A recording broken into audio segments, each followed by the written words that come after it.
Le marché US en rebond, le Bitcoin également. Faut-il investir sur la défense? En ce moment, c'est un acteur qui se porte bien. Je te laisse voir mon arbitrage et ma stratégie. Aujourd'hui, on est le jour de ma DCA mensuelle. Je te laisse rentrer dans mon wallet avec moi. À tout de suite. Et bienvenue dans le portefeuille pour cette vidéo hebdo qui est la 5e. Donc si ce n'est pas déjà fait, et pour supporter la chaîne, je vous laisse mettre un commentaire, un petit pouce, éclater le pouce. Et voilà, partagez avec votre entourage si vous trouvez que c'est utile. En tout cas, nous sommes maintenant dans le vif du sujet. Donc cette semaine, quels ont été les changements depuis la semaine dernière? Déjà, première étape, tout simplement, ça va être le DCA, puisqu'on est le 20 du mois. Aujourd'hui, à l'heure où je tourne à Maurice, à 12 h. Et le 20 du mois, pour moi, c'est aussi le temps de Dollar Cost Averaging, le DCA. Donc, je vais investir sur les ETF. Je vais investir donc ce que je dois faire chaque mois. C'est-à-dire, pour le SP500, on prendra une demi-unité par rapport à notre portefeuille. Pour les small cap value, une unité. Et pour les obligations américaines, la même chose. Donc on augmentera notre volume comme ça. Et on lissera notre prix en fonction de la correction qu'il y a eu actuellement. Et on peut voir donc actuellement depuis le début de l'année où se situent en fait les actions par rapport au prix. Donc le pourcentage gain, le ratio gain-perte. Donc nous allons lisser en pleine correction. Donc où en sommes-nous maintenant? Une fois que le DCA, je ferai le DCA donc ce soir à l'ouverture des marchés américains et nous augmenterons notre bague sur le sujet. Maintenant, ce qui nous intéresse, c'est de savoir comment se comporte le marché. Parce que je vous rappelle que la semaine dernière, je faisais la vidéo comme quoi j'étais sorti totalement du marché crypto. Et donc nous en avons rappelé la raison pour laquelle j'étais sorti du marché crypto et aussi pourquoi je mettais vraiment ce sujet en pause. Qui plus est, à la fin de la vidéo, nous verrons un aspect qui m'intéresse parce que plusieurs questions m'ont été posées sur le sujet. Faut-il investir dans la défense? Donc je donnerai mon analyse sur le sujet ainsi que mon point de vue qui sera bien sûr à challenger. Donc maintenant, trêve de bavardage, rentrons dans l'analyse du SP500. Donc le SP500, je l'ai mis en semaine. D'accord? Chaque bougie représente une semaine. Et donc dans les précédentes vidéos, le scénario que je privilégiais était un rebond et qu'on pouvait casser après par le haut pour une continuation de l'accélération donc sur le SP500. Le marché en a décidé autrement. Donc effectivement, on n'avait pas clôturé au-dessus de la bande Bollinger basse, mais la semaine qui a suivi, on a bien clôturé, on a enfoncé la bande de Bollinger basse. On a aussi clôturé de ce support qui est dessiné. Aujourd'hui, en semaine, on voit que le support, mais qui fait office maintenant de résistance, puisqu'il a été cassé vers le bas, et travailler. Donc pour cela, on va descendre d'une unité de temps, on va être en jour, et on voit qu'un rebond est en cours, mais qui bute maintenant donc sur cette résistance. Il faut savoir aussi que la Fed a parlé, la Fed reste attentive et ne changera pas son plan actuellement pour diminuer les taux d'intérêt à venir, mais reste attentive à l'inflation. Moi j'ai envie de dire, comme d'habitude, on n'a rien appris de nouveau, mais c'est vrai que ça a pu générer un peu de fluctuation sur le marché. Et pourquoi? Outre le fait pourquoi le marché US nous intéresse? Parce que quand même, c'est celui qui donne le ton. À mon sens, c'est celui qui donne le ton sur le avenir. Et la corrélation avec le Bitcoin est encore avérée aussi. C'est intéressant d'analyser le marché US en premier lieu parce qu'on pourrait se dire, on fait un dollar cost averaging, on fait du DCA, on n'a pas besoin d'analyser. Effectivement, on n'a pas besoin d'analyser. Mais je rappelle que dans cette vidéo, ce qui nous intéresse dans ce portefeuille, c'est de pouvoir faire en fait notre DCA au fil du temps sur les marchés américains, mais c'est aussi de se positionner sur des crypto-monnaies pour aller chercher de la volatilité et de la rentabilité. Actuellement, ça nous a fait défaut, puisque j'ai commencé ce portefeuille à partir de novembre, et effectivement, on était déjà aux abords des 100K au niveau des crypto-monnaies, donc ça nous a fait défaut. Mais ce que l'on veut obtenir dans le futur, c'est justement pouvoir récupérer de la rentabilité par les crypto-monnaies pour pouvoir le réinjecter après sur notre portefeuille principal d'ETF en passif. C'est ce que je fais dans mon quotidien et c'est ce qui a marché. Donc aussi maintenant, je veux le reproduire en live, en toute transparence, pour que vous ayez matière à réfléchir, matière à raisonner. Et donc, une fois qu'on a dit ça, rentrons maintenant qu'on a vu que donc, le SP500 étant en rebond et qu'on donc buter sur cette droite, avoir la clôture au niveau de la semaine, donc vendredi soir, si on clôture au-dessus, donc ça pourrait être un signe de continuation du rebond. Pour l'instant, rien n'est défini. Jeudi, rien n'est défini. Attendons de voir la clôture en semaine, ce vendredi soir, pour avoir le ton qui est donné en termes d'analyse technique. Et maintenant, pour le Bitcoin. Alors, pour le Bitcoin, où en sommes-nous?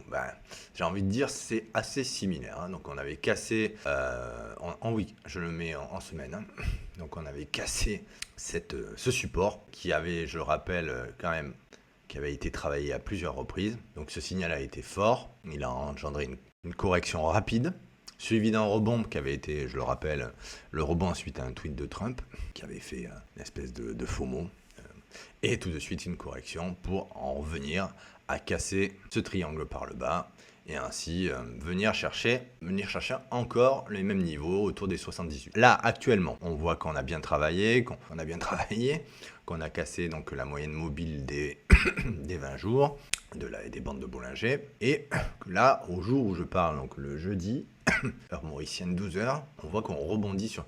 pas on rebondit, mais on a cassé vers le haut, donc cette moyenne mobile, et que là, on est en train de la travailler. Donc, bon, à court terme, entre nous, je ne me positionnerai pas. Pourquoi? Parce que on va faire un ratio tout bête. Hein. Si on vient buter sur la barre, donc sur la résistance des 92, tant qu'on ne la réintègre pas, ça ne m'intéresse pas ce scénario. On serait du 6%, on va dire de plus-value potentielle si on jouait un rebond.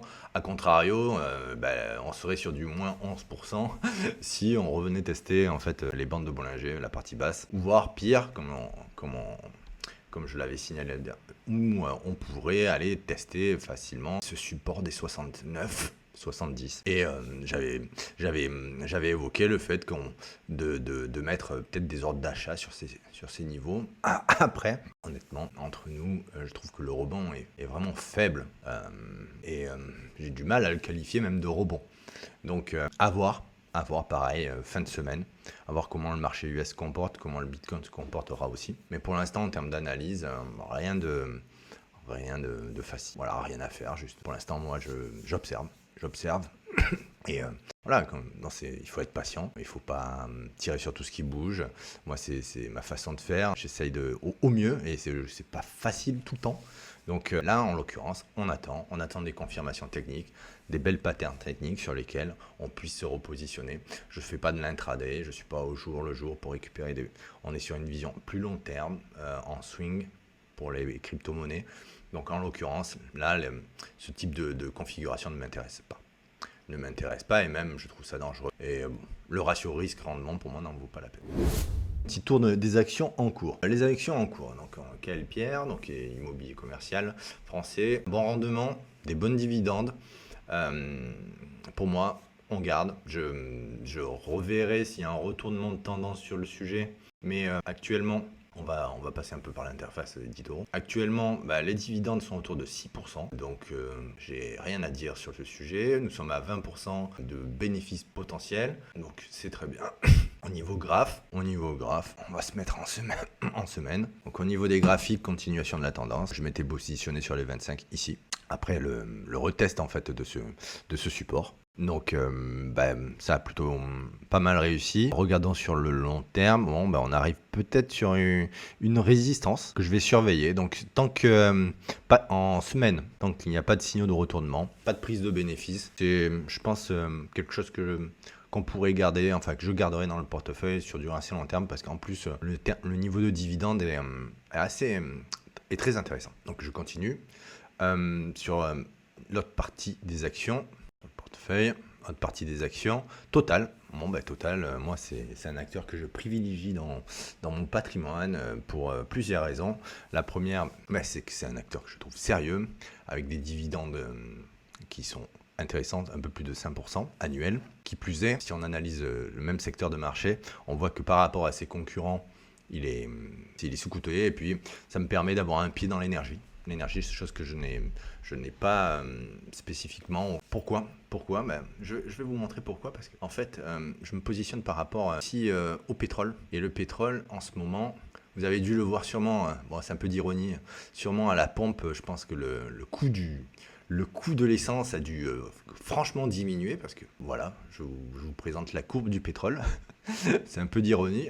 On travaille, voilà, tout simplement, on pourrait définir un support qui est le même depuis, je vais le mettre en mois depuis maintenant 2021. Donc on travaille ce support comme vous pouvez le voir et j'imagine que à la pompe de l'essence là, quand vous faites le plein, vous avez dû voir une grande différence cette année. Il y a eu quand même une diminution de 20%. Donc j'imagine que vous voyez la différence et que ça fait du bien.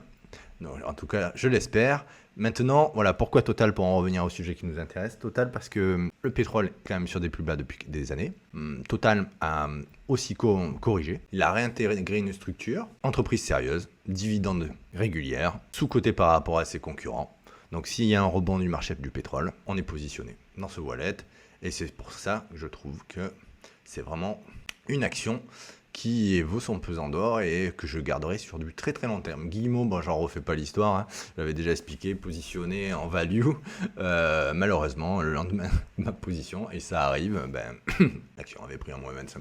Ça arrive sur des petites small caps, quand la liquidité fait défaut, et quand des acteurs un peu plus gros que moi se sortent.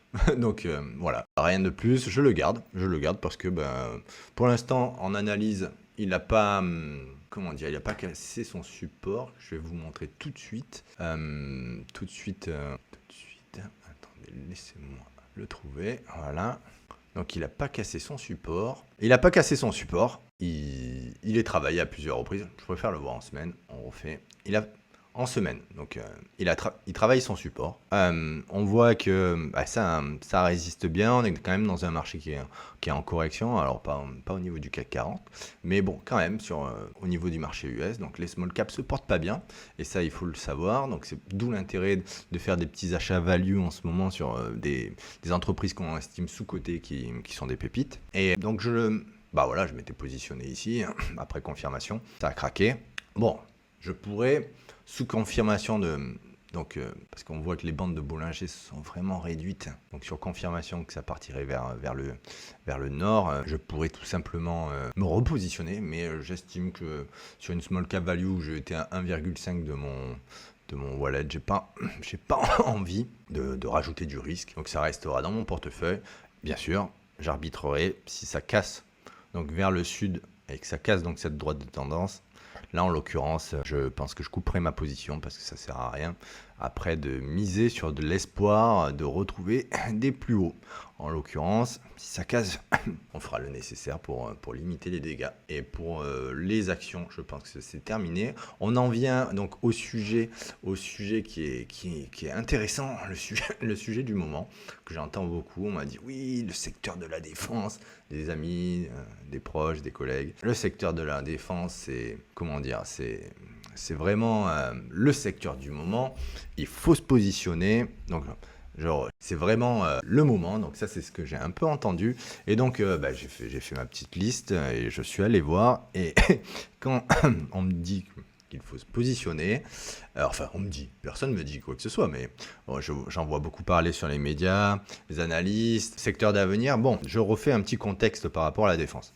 En ce moment, la paix est en train de se négocier. Difficilement, mais on est plus proche d'une sortie du conflit que d'une entrée ou d'une accélération de conflit. Ça, c'est mon analyse, mon jugement, et j'espère avoir raison parce que je préfère qu'il y ait la paix qui soit négociée. Qu'elle soit durable, avec le réarmement de l'Europe, je mets un gros point d'interrogation. J'espère qu'elle le sera, mais je mets un gros point d'interrogation en général. Lorsqu'on se réarme, c'est pas pour aller cueillir des cerises dans l'arbre. Donc, en l'occurrence, lorsque on fait une pure analyse technique, et j'ai fait une pure analyse technique, lorsque je regarde Thales, donc je suis en semaine, qu'est-ce qu'on peut voir? Gros volume, donc une rentrée, on a cassé les bandes Bollinger en semaine par le haut, on a eu un gap haussier derrière ça, une accélération, et là on voit qu'on commence un peu à faiblir et que les volumes diminuent. Qui plus est, le RSI est vraiment en surchauffe totale, 86. Je passe un jour et là je vois qu'on commence à consolider. Personnellement, ça peut encore partir vers le nord en mode to the moon. Par contre, ce que je note, c'est que on a une petite, il me semble, divergence baissière. Ouais. Et en plus de cette divergence baissière, les volumes diminuent. Vu qu'on était en excès, à mon sens, je dirais que les indicateurs sont plus sur le retournement de la tendance que sur l'accélération de la tendance. On est allé quand même très haut. On est allé autour des 91 au niveau du RSI, même un peu plus, 93. Le RSI toujours quand même au-dessus des 70. Donc on pourra avoir une latéralisation qui ferait diminuer en fait toute cette surchauffe dans le temps. Par contre, rentrer maintenant sur ces sommets-là, rentrer maintenant, alors que ça se trouve, on est en train de définir un double top qui est une figure de retournement, je trouve ça risqué. Je trouve ça risqué. Et même, j'ai envie de dire, autour de moi, j'ai des personnes qui shortent l'action. Donc, moi-même, j'avais pris un short sur cette position-là. Et bon, j'ai vu une réactivité assez importante ici, donc j'avais coupé. Mais personnellement, là, en ce moment, c'est plus aller vers un short. Donc, un short, je rappelle, c'est penser que l'action va se retourner.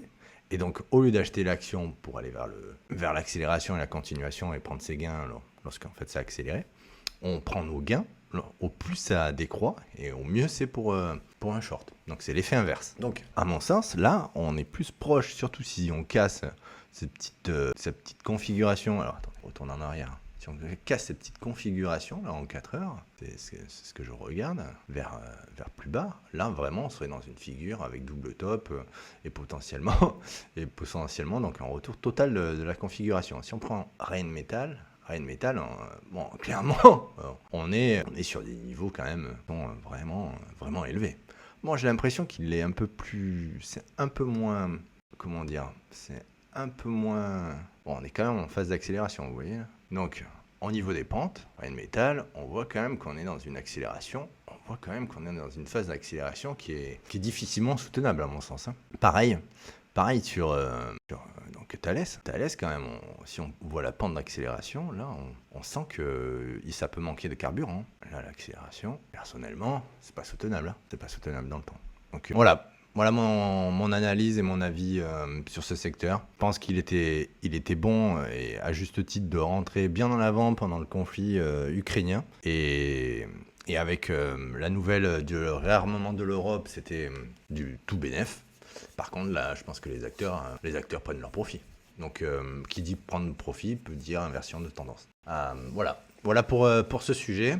En revenant sur le portefeuille. Bon, sur le portefeuille, que dire de plus? Bon, la DCA du mois sera réalisée. Ce soir, à l'ouverture des marchés, nous allons analyser toutes les actions. Rien de plus à dire. Le Bitcoin, moi, de mon côté, je n'y touche pas. Je suis en observation. J'attends des patterns de qualité pour me positionner.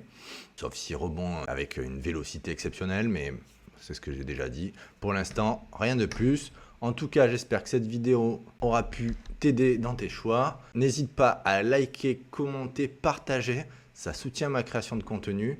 Et surtout, ça peut aider votre entourage. C'est toujours intéressant et c'est dans un aspect pédagogique. Il n'y a aucun conseil en investissement. Vous le savez. En tout cas, je vous dis à la prochaine. Bonne semaine et à bientôt.